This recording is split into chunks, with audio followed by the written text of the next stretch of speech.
Welcome to our channel. If you haven't subscribed yet, subscribe and activate the notification bell so you don't miss any of our spooky stories. I have always liked small towns. There's something comforting about their routines, the way time seems to move more slowly, allowing people to savor every moment. That's why I chose Hollow Creek. After graduating in journalism, I decided it would be the ideal place to start my career. Small, cozy, and as far as I knew, peaceful. I am Lucas, a journalist eager for stories that transcend the ordinary. It all began in Hollow Creek on a chilly October morning. The town seemed to sleep under a blanket of fog, but something was different. I noticed the first signs while walking through the central square, still somewhat drowsy from the morning dew. Ravens. Lots of ravens. They were everywhere, perched on tree branches, rooftops, and most unsettling on the lampposts. Their penetrating gazes followed every movement.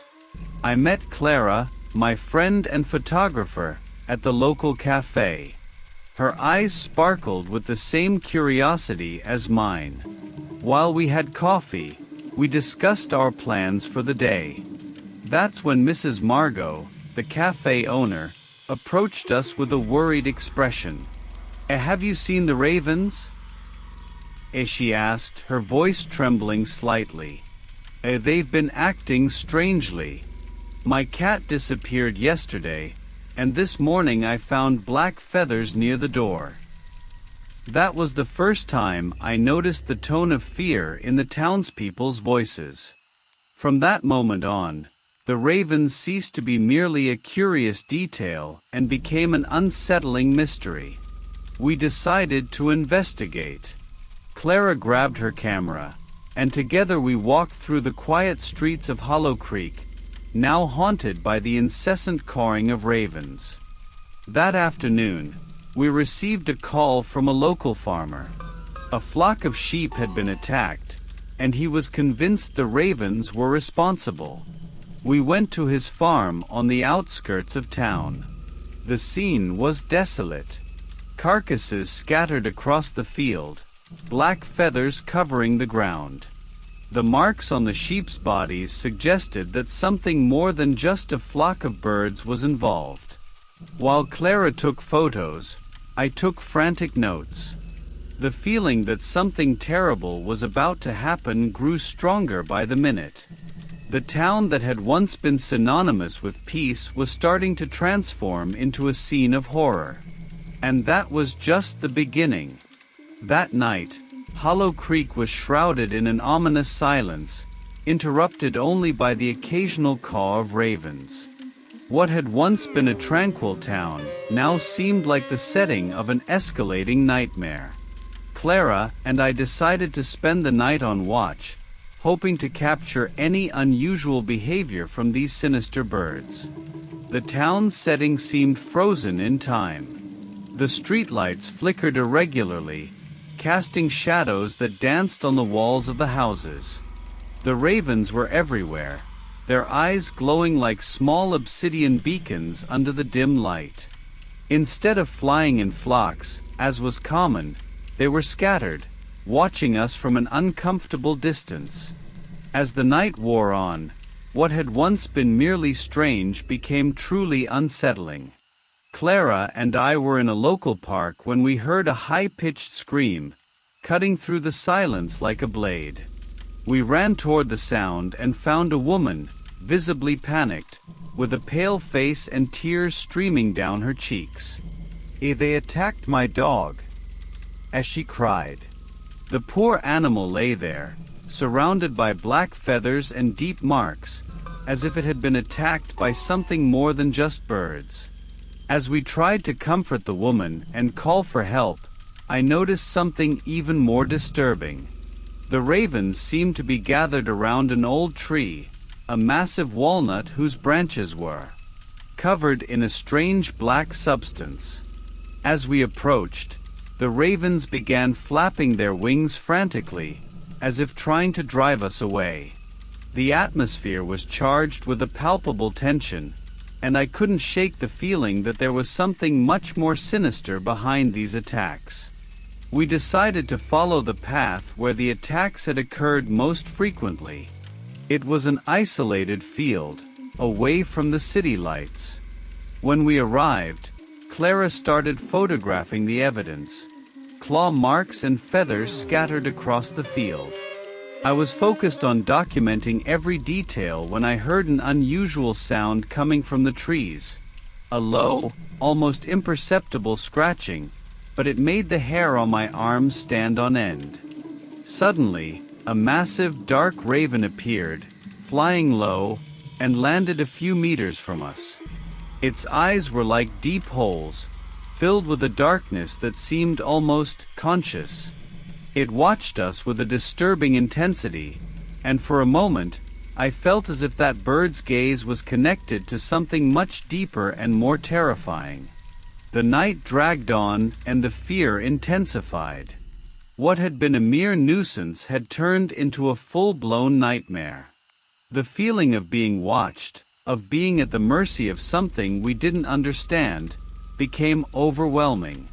We decided it was time to investigate further, not knowing that what lay ahead would be even more horrifying than any of us could imagine. The town of Hollow Creek seemed to be slowly falling apart, as if being eaten away by an invisible and relentless force. The raven attacks continued, and the sense that something evil was behind it all grew stronger. Each day brought new stories of fear and distress, and we were increasingly convinced that there was more at play than just the ravens. It was on a gray and oppressive morning that we found an old diary in a local library, buried among piles of dusty books. The diary belonged to an old resident of Hollow Creek, someone who seemed to know too much about the town's mysteries. As Clara read aloud, the words became increasingly unsettling. The diary described an ancient ritual, performed over a century ago, to appease an entity called the Shadow of the Raven. What was this shadow? Apparently, a vengeful spirit with the power to control ravens and use them as its agents of terror.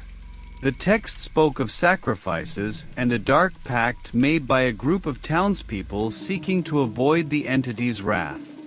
The descriptions were detailed and horrifying. They spoke of a ritual involving the sacrifice of a loved one and how the entity had been temporarily contained through a series of spells and charms. But the most disturbing part was the idea that the entity was waiting, biding its time, until the moment was right to return and seek its revenge. As Clara and I discussed the diary's findings, a series of sharp screams cut through the air. We rushed outside to find a new wave of attacks underway. Ravens were diving and attacking desperately, as if caught in a collective frenzy. There was something almost intelligent about their movements, a coordination that seemed impossible for mere birds. In this frenzy, we saw a more sinister pattern. The city was being inundated by a sea of crows heading towards a specific point, an old cemetery on the outskirts of town. Following the flock of birds, we arrived at the cemetery, and what we found there was almost surreal. The place was shrouded in deep darkness despite the full moon above. The crows were perched on the gravestones and trees, as if they were keeping watch. In the center of the cemetery, an ancient tomb was open. Inside, something seemed to be moving. Clara and I, with our hearts racing, decided to investigate. As we approached, the air grew heavy, and a biting cold enveloped us. The darkness seemed to take shape, and an almost palpable presence was felt. It wasn't just fear, it was absolute terror, a sense that we were about to awaken something that should remain dormant forever. Then the truth was revealed. The shadow of the raven was closer than we had imagined. The malevolent entity, which had long remained hidden in legends and rituals, was beginning to awaken, eager for revenge and ready to manifest all its power over Hollow Creek. The city, which once seemed like an ordinary and peaceful place, was now at the mercy of an ancient and ruthless evil. And we, through our curiosity and bravery, were at the center of this impending nightmare. That night, the feeling of being watched never left us. The cemetery, now covered in a dense and impenetrable fog, seemed like the stage of a nightmare that was only beginning. Clara and I were exhausted and terrified, but we knew we needed to understand what was really happening. The answer was there, hidden in the shadows of the city and in the pages of an old diary. We returned to our makeshift base, the small office where we had set up an operations center. The atmosphere was thick with tension, and the evidence was piling up, but the pieces of the puzzle still didn't fit. Clara, with the diary in hand, began to investigate further, looking for any detail that might have been overlooked. It was then that a crucial discovery was made. Among the yellowed pages of the diary, we found a reference to a ritual that was to be performed if the shadow of the raven were awakened again. The ritual involved an ancient symbol, a pentagram with specific runes, and a series of words in a forgotten language. But there was something more. A footnote mentioned the need for a sacrifice to complete the ritual, a sacrifice that had to be made at a site of great power. The description of the ritual led us to an old book in the city library, a dusty tome that seemed to have been untouched for decades. In the book, the symbol described in the diary was represented in detail, and alongside it, a description of an ancient site of power. The text spoke of a sacred stone, buried under the old altar of an abandoned temple, which was the focal point for any ritual attempting to control or banish the entity. With the new clue in hand, Clara and I decided to go to the abandoned temple. The journey was difficult, crossing a dark and winding trail that led to the temple, a place that seemed to have been forgotten by time and civilization. The temple, covered in vegetation and deteriorated by the elements, emanated a sense of desolation and antiquity. It was the perfect place for the presence of the entity we had awakened. Inside the temple, we found the altar mentioned in the book. Beneath it was the sacred stone, covered in runes and symbols that glowed ominously in the light of our flashlight.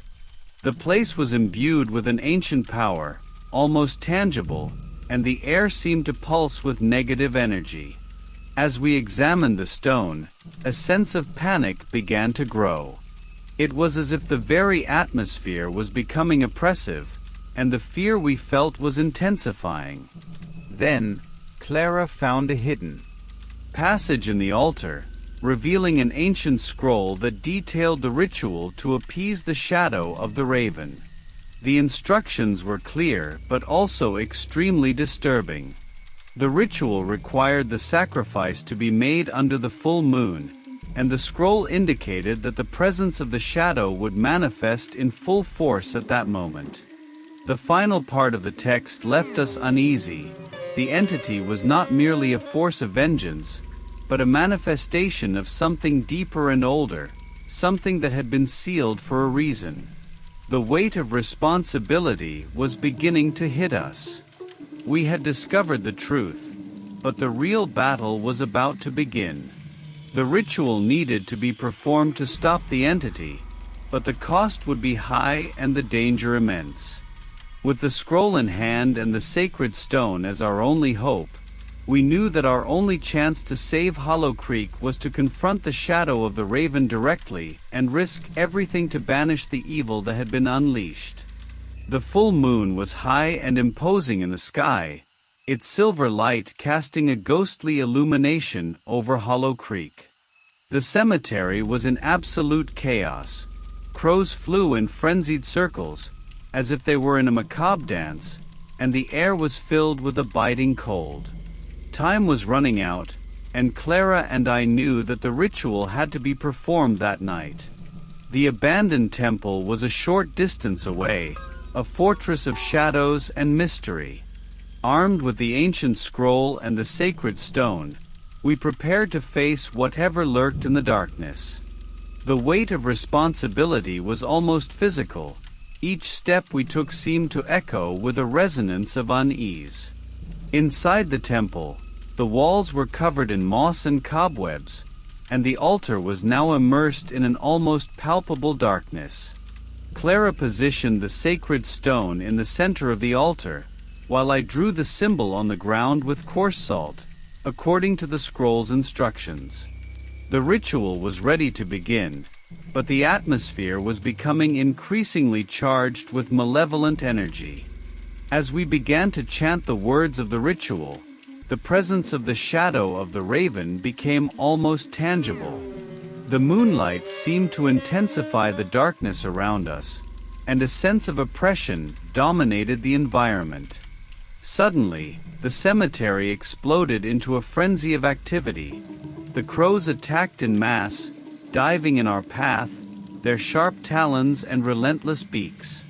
It was as if they were being guided by a supernatural force, a command that forced us to fight for our survival. The battle was brutal. Clara tried to fend off the crows with a stick while I continued to chant the words of the ritual, my voice trembling but determined. With each word, the entity seemed to manifest more clearly, a black shadow floating and twisting, absorbing the moonlight and intensifying the darkness around us. The sense of dread was almost unbearable. It was as if the night itself was alive and attacking us with cruel ferocity. As the ritual reached its climax, the raven's shadow revealed itself in all its terrifying form. It was an amorphous entity, with eyes glowing like red embers and an aura of malevolence that seemed to devour the light. Its scream echoed like a storm's roar, a sound that seemed to penetrate the very fabric of our reality. At that moment, Clara made a desperate choice.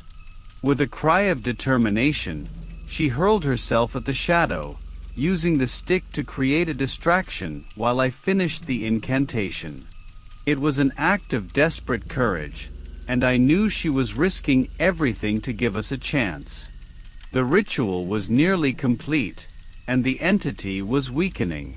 We felt a wave of relief when the final incantation was spoken. A burst of white light erupted, and the raven's shadow began to dissolve, its high-pitched screams turning into a distant echo. The negative energy dissipated, and the crows began to scatter, as if the force controlling them had been broken. Exhausted and covered in dirt, Clara and I collapsed on the ground, the weight of the battle still heavy on us. The full moon seemed to shine with a new intensity, and the cemetery was finally silent. The malignant presence had been banished, but the price paid was clear. Clara was injured, and the town was forever marked by the shadows of the previous night. Our work was done, but the sense of triumph was mixed with sadness and relief. Hollow Creek, now free from the raven's shadow, began to recover, but what we learned that night would never be forgotten. We knew that even in seemingly peaceful places, evil can hide in the shadows, waiting for the right moment to reveal itself. And as the sun began to rise over the town, a new reality settled in, a reality marked by the scars of a night of terror and the courage required to face it. The sun rose over Hollow Creek with a pale glow, filtered through thin clouds that seemed to reflect the weight of the events of the previous night. The town was in a state of desolation, its streets still damp from the rain that had fallen during the turmoil. The cemetery was silent, an eerie calm that felt almost oppressive. Clara and I walked back to the town, our bodies exhausted and wounded, but our minds full of a mix of relief and unease. Upon arriving at the office, we found a group of townsfolk gathered, their faces a mix of relief and curiosity. They had heard rumors about what happened, but the true story was about to be revealed. With a sense of regret and responsibility, I prepared a detailed report of everything we had discovered and experienced. The pages were filled with macabre details and disturbing revelations, but also with courage and sacrifice. The town was beginning to recover, but the scars were visible. People spoke about the crows with a tone of reverence and fear, as if they knew they had narrowly escaped a greater disaster. The feeling of normalcy was slowly returning, but a subtle fear remained, a constant reminder of the evil that had nearly consumed Hollow Creek. Clara and I spent weeks recovering, trying to understand the impact of everything on our lives. Clara was healing from her injuries, but the experience had left deep marks on her mind. I, on the other hand, was trying to process the truth we now knew about the town and what had happened during that horrendous night. I decided to write an article about the events, detailing the battle against the Raven's shadow and the ritual we performed to banish the entity. The article, published in a renowned newspaper, was an immediate success but also sparked a wave of morbid interest and speculation. Many read about what happened, but few truly understood the terror we had experienced. A few weeks after the events, a new routine began to establish itself in Hollow Creek. The crows diminished in number and eventually dispersed, but the town was never the same. The sense of security that had once been a fundamental part of life in Hollow Creek was now tainted by the experience we had lived. The town had learned in the hardest possible way that evil can hide in the most unexpected places. The sun set once again over Hollow Creek, and the night sky seemed more tranquil. Clara and I watched the town from a high vantage point, the same place where we had witnessed the storm of crows. The tranquility that now reigned seemed unreal compared to the night of terror we had faced. We knew that evil never disappears completely. It only hides, waiting for the right moment to reveal itself again. Hollow Creek had survived, but the echoes of that night still lingered over us, a constant reminder that even in the most peaceful towns, true terror can be lurking, ready to emerge from the shadows and challenge everything we know. And as the sun disappeared behind the hills, I looked at Clara, who was by my side, and knew we were ready to face whatever came next. What had begun as a simple investigation had turned into a journey that would change us forever. The town had found its peace, but the terror we knew would never be forgotten.